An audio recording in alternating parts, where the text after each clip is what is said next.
नमस्ते दोस्तों, welcome back to the mask IND। आज हम एक ऐसे टॉपिक पर बात करने वाले हैं जो शायद आपके घर के बजट और देश की इकॉनमी को हिलाकर रख देगा। 2026 की शुरुआत में ही मिडिल ईस्ट एक ग्लोबल वॉर की तरफ बढ़ चुका है।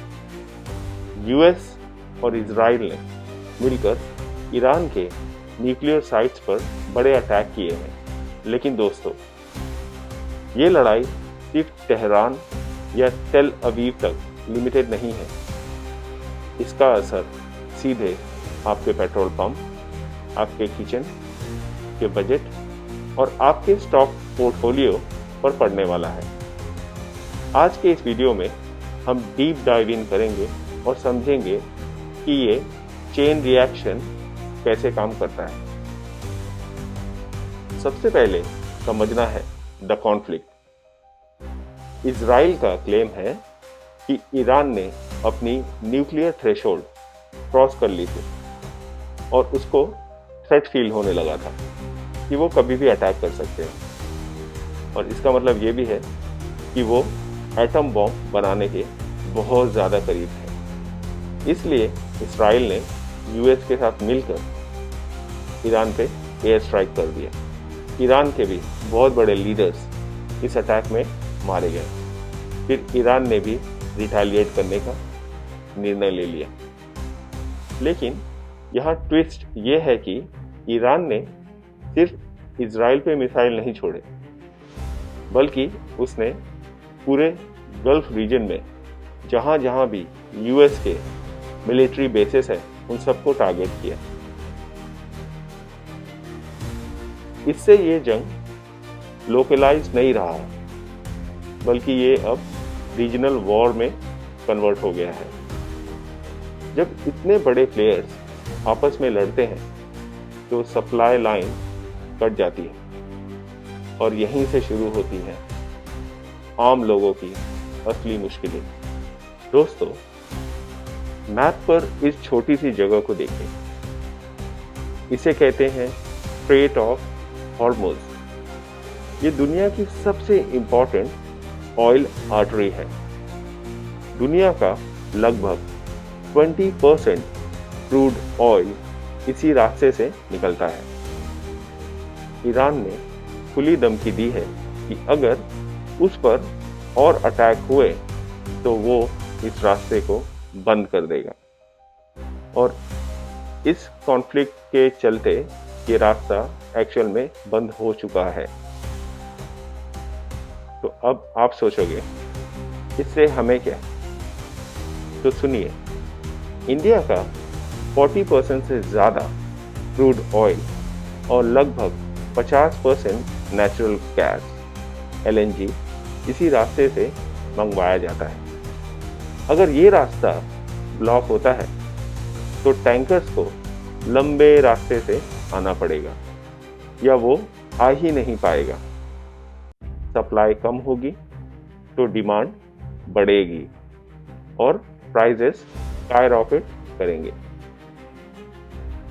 एक्सपर्ट मान रहे हैं कि ब्रेंट क्रूड $100 पर बैरल के पार जा सकता है। तो अब आते हैं सबसे सेंसिबल पार्ट पर, वो है आपका पैसा।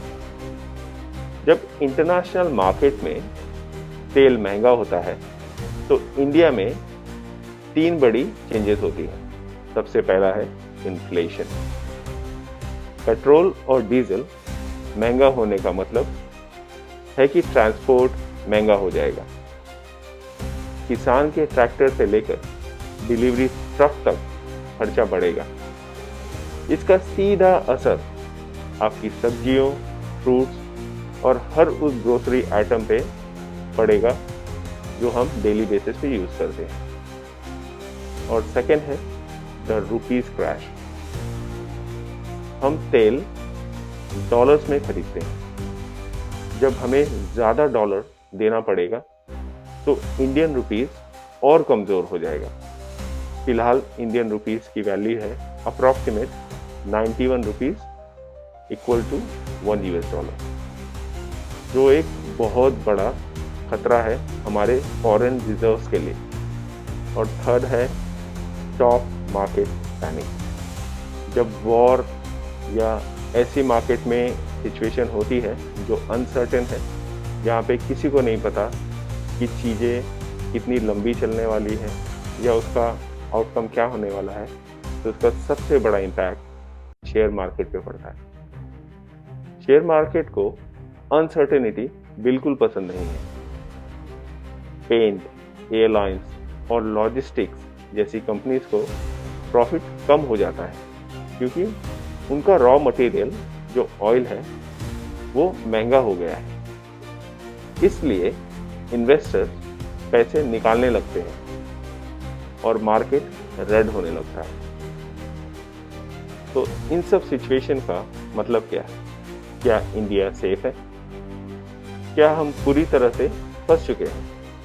नहीं। इंडिया के पास स्ट्रेटेजिक पेट्रोलियम रिजर्व्स एसपीआर है, यानी जमीन के नीचे छुपा हुआ है।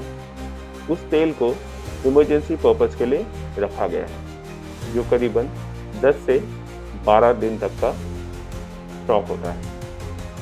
साथ ही हम रशिया से सस्ता तेल लेने की फिर से कोशिश कर रहे हैं। लेकिन दोस्तों, इस वॉर का रिजल्ट, वॉर की लेंथ और काफ़ी सारी चीज़ें अभी भी अनक्लियर है। जो अब तक हमने डिस्कस किया है, इसका कोई भी परमानेंट सोल्यूशन नहीं है बिकॉज ऑफ अनसर्टेनिटी। अगर ये जंग 3 से 4 महीने और चली तो इंडिया की जीडीपी ग्रोथ स्लो हो सकती है। गवर्नमेंट को शायद टैक्स, एक्साइज ड्यूटी कम करना पड़ेगा ताकि लोगों को राहत मिले। लेकिन उससे सरकार के पास डेवलपमेंट के लिए जो पैसे हैं वो कम हो जाएंगे। मेरा फाइनल थॉट ये है कि ग्लोबल पॉलिटिक्स अब सिर्फ बॉर्डर की लड़ाई नहीं रही है, ये इकोनॉमिक वॉरफेयर है। द मास्क आईएनडी पर हमारा मकसद आपको डराना नहीं है, बल्कि तैयार करना है और अलर्ट करना है। मिडिल ईस्ट की ये जंग हमारे लिए एक वेकअप कॉल है कि हमें सोलर और ग्रीन एनर्जी की तरफ तेजी से बढ़ना चाहिए। कि फ्यूचर में इस तरह का कॉन्फ्लिक्ट किसी और कंट्री में हो तो हमारी कंट्री पहले से रेडी हो और ऑयल की डिपेंडेंसी काफ़ी हद तक कम हो जाए। आपको क्या लगता है, आने वाले हफ्तों में पेट्रोल प्राइस कितना बढ़ सकता है? कमेंट में ज़रूर बताइए। अपनी राय को कमेंट बॉक्स में ज़रूर दें। अगर वीडियो पसंद आया है तो लाइक और सब्सक्राइब ज़रूर करें। इससे मुझे मोटिवेशन मिलेगा कि मैं आपके लिए ऐसे ही अच्छे अच्छे लॉजिकल वीडियोस बनाता रहूँगा। तब तक के लिए ध्यान रखें, अलर्ट रहें। मैं हूँ आपका दोस्त, होस्ट, और आप देख रहे हैं द मास्क आईएनडी। मिलते हैं नेक्स्ट वीडियो में। तब तक के लिए ध्यान रखें। Bye, take care.